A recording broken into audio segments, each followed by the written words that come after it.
আপনি দেখছেন news now, আমরা জানি কোনটা খবর।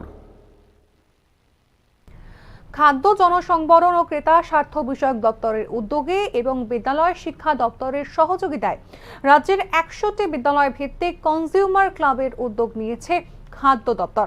আর তারই অঙ্গ হিসেবে আজ বোধঝং উচ্চতর মাধ্যমিক বালিকা বিদ্যালয়ে কনজিউমার ক্লাবের শুভ সূচনা করলেন খাদ্য দপ্তরের অধিকর্তা নির্মল অধিকারী। এছাড়াও স্কুলের প্রধান শিক্ষক সহ খাদ্য দপ্তরের আধিকারিকরা এদিনের এই অনুষ্ঠানে উপস্থিত ছিলেন।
কনজিউমার ক্লাব খুলছি 100টা স্কুলে, বিদ্যাজ্যোতি স্কুলে এবং আরও কিছু স্কুল নিয়ে।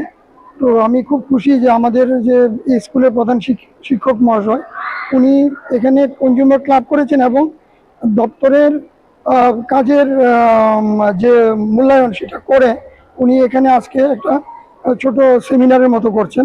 আমরা সেই সেমিনারে উপস্থিত হয়েছি। মূলত ভোক্তা সচেতনতা সম্পর্কে ছাত্রছাত্রীদেরকে সচেতন করার জন্যই এই যে প্রোগ্রাম সেটার আয়োজন করা হয়েছে। এখানে বাচ্চাদের বাজারে যাতে ওরা ঠকে না যায় সে ব্যাপারে সচেতনতার কিছু কথা বলা হবে। আর আমরা আগামী সেপ্টেম্বর মাসে যে মূল প্রোগ্রাম করব, তারপর আমি রিকোয়েস্ট রাখবো প্রধান শিক্ষক মহাশয়কে বড় পরিসরে এখানে আবারও বড় করে একটা প্রোগ্রাম করা হবে, যেখানে অন্যান্য অফিসার এবং আমাদের মাননীয় মন্ত্রী হয়তো থাকতে পারেন। আমি খুশি হয়েছি যে ওনাদের এই স্কুলের এই উদ্যোগের জন্য।